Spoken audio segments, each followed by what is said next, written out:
قرآن کہتا ہے کہ ڈرو اس آگ سے جس کا ایندھن انسانوں کو اور پتھروں کو بنایا جائے گا۔ جب جب انسان اس میں ڈالے جائیں گے آگ اتنی تیزی سے بھڑکتی چلی جائے گی۔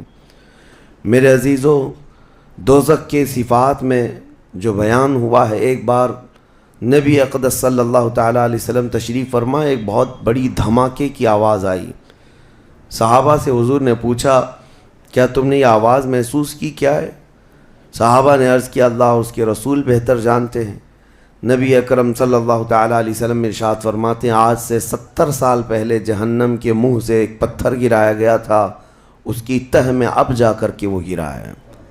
یعنی جہنم کے اوپر سے اگر کوئی چیز گرائی جائے تو اس کے تہ میں جانے میں اسے 70 سال لگ جائیں، جبکہ یہ فرمایا گیا کہ آسمان جو آپ دیکھ رہے ہیں، یعنی یہ بادل نہیں، آسمان جو حقیقی آسمان ہے، آسمان سے اگر زمین پر کوئی چیز گرا دی جائے تو صبح سے شام سے پہلے پہلے پتھر نیچے پہنچ جائے گا، جبکہ آسمان اور زمین کے بیچ کا فاصلہ 500 سال کا بتایا گیا، گھوڑے کی مسافت کا، حدیث پاک میں۔ تو یہ جو مسافت ہے اس میں ایک دن کے اندر ایک پتھر پہنچ سکتا ہے، اور دوزخ کے اندر پہنچنے کے لیے 70 سال لگ جاتے ہیں، تو اس کی گہرائی کا اندازہ کیا ہوگا، وہ کتنی گہرائی ہوگی۔ مولا علی کرم اللہ وجہہ الکریم نے یہ بیان فرمایا حدیث میں کہ اس جہنم کے 7 طبقے ہیں اور 7 دروازے ہیں، ہر ایک میں الگ الگ قسم کے لوگ ڈالے جائیں گے۔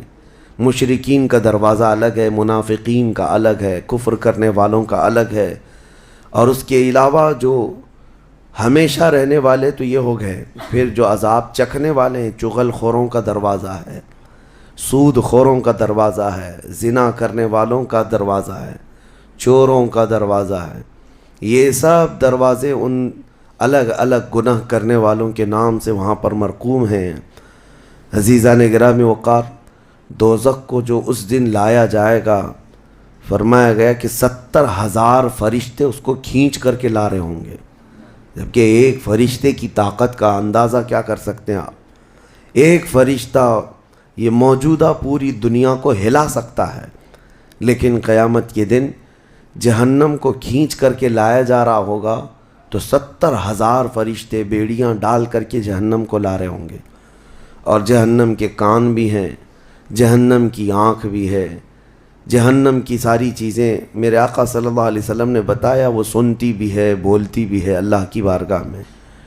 اور جب لایا جا رہا ہوگا فرشتے گھسیٹ کر کے لا رہے ہوں گے تو وہ اپنی بھوک کا احساس کرتی ہوگی، چیختی ہوگی، اور اس کی بھوک صرف اور صرف یہی انسانوں سے پوری کی جائے گی، کفاروں، مشرکین اور گنہگاروں سے اس کو بھرا جائے گا۔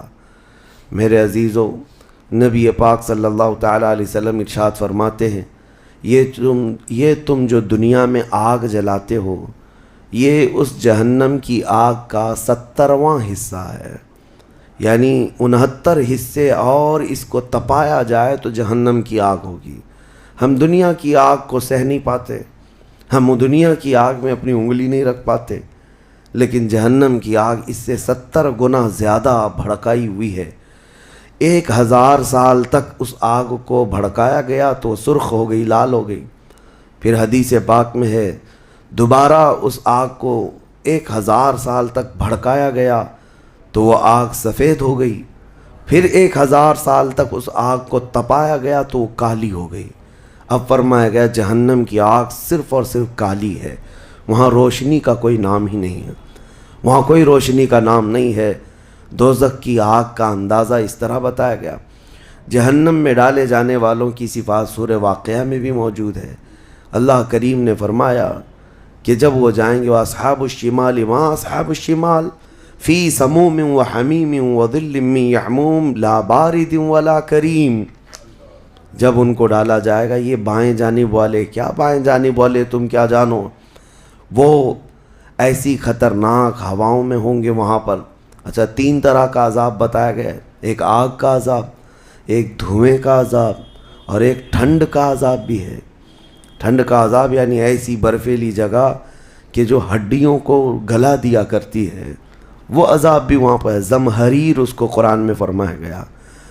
تو وہاں ایک دخان بھی ہے، اللہ تعالیٰ نے فرمایا دھواں کا عذاب، جس سے دم گھٹتا ہے، جس سے سانس نہیں لے سکتا آدمی. یہ تینوں طرح کے عذاب ہیں. کھانے کے لیے تھوہڑ کا ایک درخت، تھوہڑ اس کو کہا گیا، شجرۃ الزقوم، یہ کانٹے دار ایک درخت. جب جہنم